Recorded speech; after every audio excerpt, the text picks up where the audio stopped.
नमस्कार दोस्तों, आपका स्वागत है आपके अपने YouTube channel Vidhi judicial academy में। मेरा नाम है Vijendra Verma and I am the director founder of the Vidhi judicial academy. We provide coaching for the judicial services exams and through this video we are trying to reach out you to provide you full professional exam oriented coaching for the judicial services, and that is free of cost. And in this class I am going to discuss article number 96. At any sitting of the House of People, while any resolution for the removal of speaker from his office is under consideration. समझ में आई बात आपको? At any sitting, sitting कौन सी? For the remove, जिसमें कि removal की बात चल रही है स्पीकर साहब की। समझ में आई बात?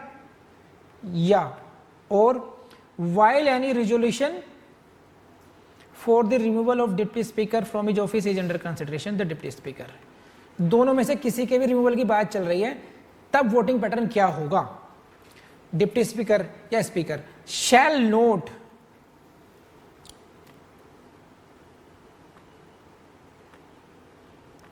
though he is present preside,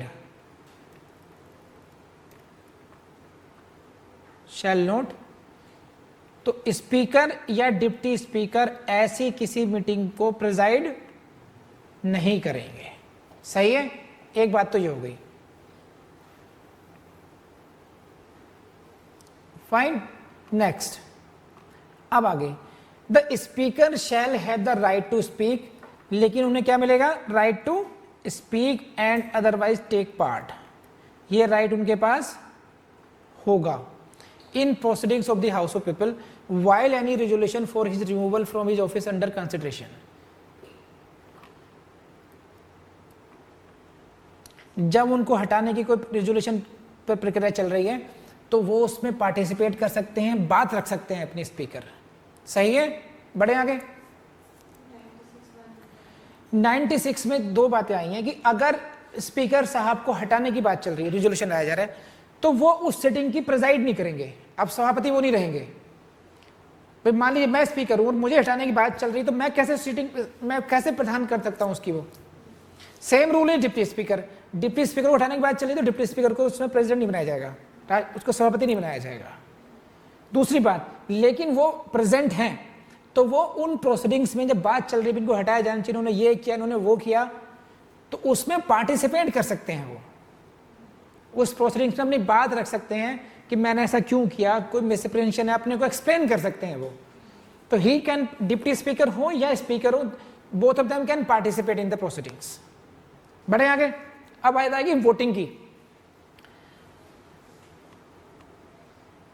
and shall have notwithstanding anything article be entitled to vote only in first instance। notwithstanding anything article 100, समझ में आई बात? क्यों पढ़ाया था मैंने? 100 में क्या बात लिखी थी कि फर्स्ट इंस्टेंस में वो वोट नहीं करेंगे।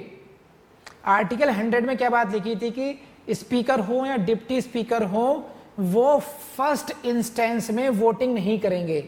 अब ये कह रहे हैं कि 100 में कुछ भी लिखा हो, be entitled to vote only in the first tense, की जब उनके रिमूवल की बात चल रही हो तब वो वोटिंग कर सकते हैं, फर्स्ट टेंस में ही कर सकते हैं। आप बात समझ आई आपको? क्यों 100 पढ़ाना जरूरी था पहले? अब नॉर्मल में वो फर्स्ट इंस्टेंस में वोटिंग नहीं करेंगे, वो कास्टिंग वोट डालेंगे, अब इक्वलिटी वोट होगा तब। लेकिन जब उनमें खुद के रिमूवल की बात चल रही है तो पार्टिसिपेट भी कर सकते हैं, स्पीक भी कर सकते हैं, and then he is entitled to vote only in the first instance. Okay, कर लेंगे। सैलरीज अलाउंसेस वगैरह कुछ नहीं, that's all from my part now. So this is from my side. Prelims से क्वेश्चन बहुत आएंगे यहां से आपके, यहाँ डेली याद कीजिए जमकर आप लोग। देखिए हम लोग तो बहुत अच्छे तरीके से करा रहे हैं आपको। कोशिश यही है कि आपको जज बनाना है, आपको ऑफिसर बनाना है, लेकिन आपको छोटा सा काम करना पड़ेगा। छोटी सी आपके एफर्ट से हम लोगों की बड़ी हेल्प हो जाएगी। कुछ लोग हैं ऐसे जो नहीं चाहते कि हम आपको फ्री कोचिंग कराएं, वो हमें डिस्करेज करने में लगे हुए हैं, हमारी रेटिंग ख़राब करना चाहते हैं, रिव्यूज़ गलत सिंगल रिव्यूज़ दे रहे हैं वहाँ जा करके, जबकि वो हमारे स्टूडेंट भी नहीं है।